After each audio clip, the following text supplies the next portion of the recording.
દાહોદ શહેરના ગોધરા રોડ પર આવેલી જ્ઞાનશક્તિ રેસિડેન્શિયલ સ્કૂલમાં બાળકીના મોતનો મામલો. બાળકીની તબિયત બગડતા બાળકીને સારવાર અર્થે ખસેડાઈ હતી. બાળકીને સારવાર અર્થે ખસેડતા તેને મૃત જાહેર કરી. શાળાની બેદરકારીના લીધે અમારી દીકરીનું મોત થયું છે તેવું મૃતકની માતાએ જણાવ્યું. અમારી દીકરીની તબિયત લથડી ત્યારબાદ અમને ફોન કર્યો કહે કે બાળકીને ઝાયડસમાં સારવાર અર્થે ખસેડી છે. મૃતકના કાકી દ્વારા જણાવાયું. સમગ્ર ઘટનામાં મૃતકના પરિજનો, શાળાના સ્ટાફ તેમજ આચાર્ય પર ગંભીર આરોપો લગાડ્યા હતા. સમગ્ર ઘટનાના પગલે પોલીસે તલપશી તપાસ હાથ ધરી છે. Bureau chief Pravin Kalal, Dahod. મારી છોકરી સજાનંદ હાઈસ્કૂલમાં ભણે છે, 8મા ધોરણમાં અભ્યાસ કરે. બાબો ધર્મિષ્ઠાબેન નટવરભાઈ, એને મંગળવારે બી નિશાળે નથી ગઈ અને બુધવારે નથી ગઈ. 2 દિવસને મારે અહીં નહીં આવી જઈએ અને મંગળવારે મેં ગોળી આપી એને પેટમાં દુખે એમ કરીને ગોળી આપી ને મંગળવારે રાત્રે એને ચાડા થઈ ગયા એવું કીધું. અને સવારમાં 9 વાગ્યે મારા ભાઈને એને ફોન કર્યો ને મારામાં એને ફોન નથી કર્યો ને મારા ભાઈએ મને ફોન કરીને કીધું કે તું હાઈસ્કૂલે જા, છોકરીને ચાડા થઈ ગયા. એટલે હું ત્યાંથી નીકળી 9 વાગ્યે, એટલે 12:30 વાગ્યે હું ઝાયડસ દવાખાને આવી રહી. ત્યાં હું આવી એટલે મારી છોરી સિરિયલમાં જ હતી, ઓક્સિજનના બાટલા ઉપર હતી. એટલે હું અંદરમાં ગઈ એટલે તૈયારીમાં લલિતા મેમ નીકળી ગઈ બહાર. એના પછી તો મેં ફોન કેટલા માર્યા હશે પણ એ ફોન કોઈએ ઉપાડ્યા નથી. અને આજ સુધી ત્યાં ઝાયડસ દવાખાનામાં કોઈ આવ્યું નથી ને અમને કોઈ જવાબ બી નથી આપ્યો. તમને શું શંકા છે? આનું શું થયું એ મારે એનો ન્યાય જોઈએ. સુમિત્રાબેન નટવરભાઈ, ભાભોર. હા, અમારા દિયરની છોકરી છે ભાભોર ધર્મિષ્ઠાબેન નટવરભાઈ. એ દાહોદ સહજાનંદ સ્કૂલમાં અભ્યાસ કરે છે, જ્ઞાનશક્તિમાં. એની મમ્મીને ફોન આવ્યો કે બીમાર થઈ ગઈ છે, તો એ અહીંયા આવી. પછી અમને બધાને ફોન કર્યો એટલે હું પણ આવી. 4 વાગ્યા 4:30ના ટાઈમમાં હું પણ આવી ગઈ. મેં જોયું કે છોકરી એકદમ સિરિયસ હતી, કાંઈ જ નહોતું.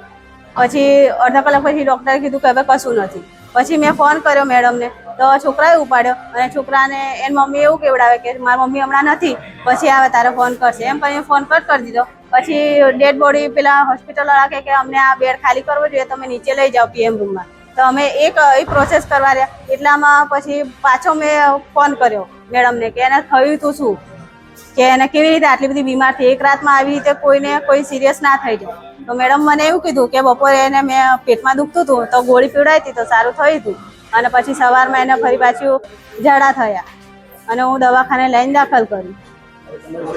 હવે અમારી એટલી જ માંગ કે એને થયું તું શું અને કેવી રીતે થયું હતું અને થયું તો કેમ થયું, કોની જવાબદારી. અને હમણાં અમને ડેડ બોડીની અમે ચકાસણી કરવા માટે અંદર લઈ ગયા હતા PM રૂમમાં. તો અમે જોયું તો શરીર પર નિશાન હતા, છાતી પર નખ વાગેલાના નિશાન હતા અને પ્રાઇવેટ પાર્ટ પર બ્લડ હતું. એ જોઈને અમે અહીંયા હોસ્ટેલમાં પૂછવા આવ્યા કે શું થયું તો આ લોકોને કોઈ ના આવ્યું ને એટલે અમે અહીંયા આવ્યા. ભાભોર શુભાબેન દિનેશભાઈ. આજે સર શું બનાવ બન્યો હતો? બનાવ એવું બન્યું કે ભાભોર દ્રષ્ટિબેન જે છે નટવર, એ ગઈકાલે 8 વાગે પહેલાં એ કંઈ બીમાર હતી અને કંઈ છાતીમાં દુખાવો થયો અને કંઈ દવાખાને લઈ જતા ઝાડા થઈ ગયા. અને પછી એને તાત્કાલિક આપણે ઝાયડસમાં વોર્ડમાં વોર્ડન દ્વારા શિફ્ટ કરવામાં આવ્યા અને ત્યાં એડમિટ કર્યા. અને પછી વાલીઓને ફોન કરવામાં આવ્યા.